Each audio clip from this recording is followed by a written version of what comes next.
Chapter 4 4A Paisley.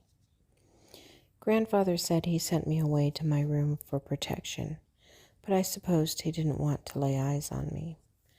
Alira would stop in every day with Cadence for some quality time and updates. She was just as surprised as I was to hear about my fire powers. At first she was concerned for my safety, but now it feels as if she had pulled away from the bond we once had. Nothing was decided about schooling yet, though I heard that Grandfather was preparing for my homeschooling. Just what I needed, to be locked up even more. Each day was more dull than the last. I'd taken up counting ceiling tiles until I lost count, or distracted myself with another useless endeavor. I gathered there were somewhere upwards of 300 tiles, but with the mosaic configuration, it was too hard to be sure of an exact count. Today I tried counting the blues, but where does one draw the line between blue and green? Fenton came to visit, which was a huge blessing. However, even my best friend felt afraid of a fiery outbreak at any moment. All attempts at using my powers were strictly forbidden. Even requesting literature on Magus was denied.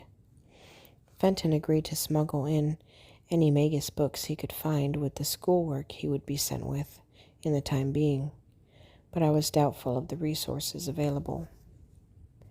After weeks of schooling, through packets supplied by the schoolhouse, I would finally be on a tutored regiment like Alira. One tutor for the basic arithmetic and math classes, one tutor for sciences and histories, and then a Magus wellness instructor was brought in to teach me how to keep from manifesting powers while emotional. Not that it was needed. I hadn't even felt a twinge of energy since the incident at the schoolhouse. Once the tutors came, it seemed schoolwork would take up all the day. Little time was left for free time, so the sparse amount allotted to see my sisters and Fenton were the most important to me. My wellness coach, or the aggressor as I called him, would spend our time putting me through stressful and emotional situations to test the point at which my powers would try to emerge, then suppress them. Nothing happened at first, but over time, as the challenges grew harder, the powers did surge within me. What a remarkable moment in my life seemed only to make the aggressor more disappointed in me. As the power coursed through me and ignited at my hands, I could feel the power of Aether's core all around me. It was amazing to hold in my hand as I stood transfixed over it. The aggressor took a few steps back and sucked in his breath, looking terrified. "Now, Paisley," he started, snapping me out of my daze, "I want you to focus on your breathing and clear your mind of all but serene thoughts."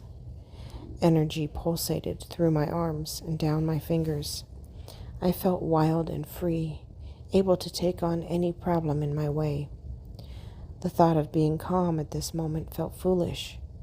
Who would want to ruin such a moment with tranquility? Was I even able to tame the beast that surged within me? "Whoa," I muttered, unable to find the words to express how I felt. "This is amazing. This is an extremely dangerous power to yield untrained, young lady.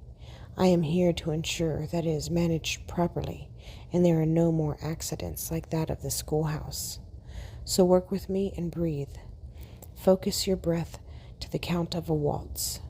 Breathe in, 1, 2, 3. Breathe out, 1, 2, 3. Think about what matters to you most and hold it in your heart. Breathe again, 1, 2, 3. 1, 2, 3, he instructed. I thought about the schoolhouse and all the carnage I had inflicted. It scared me as well. As I looked down, the flames began to flicker and grow wild. I tried to think about Alira and Cadence, but all I could see was panic and terror in Alira's eyes as she drew the baby close to herself and away from me. I was a monster. Everyone else already thought this. How could I think this power was anything but? The flames started twisting around my hand now and steadily climbing up the length of my arms. I could feel the heat, but it didn't burn. It didn't even catch the fabric of my clothing. As I stared down at my hands, I noticed something I had not seen before, a glowing symbol on my left hand of the sun. It grew brighter as the power spread and grew. "Breathe, Paisley," the aggressor insisted, and in that moment, it was the best thing for me to comply. I measured my breathing, steady and deep to the cadence of a waltz, dragging in air slowly and releasing.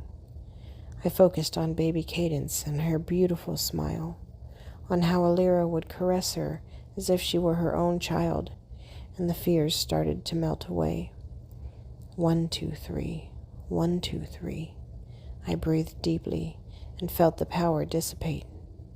The flames withdrew from my arm and settled again around my hands. 1, 2, 3.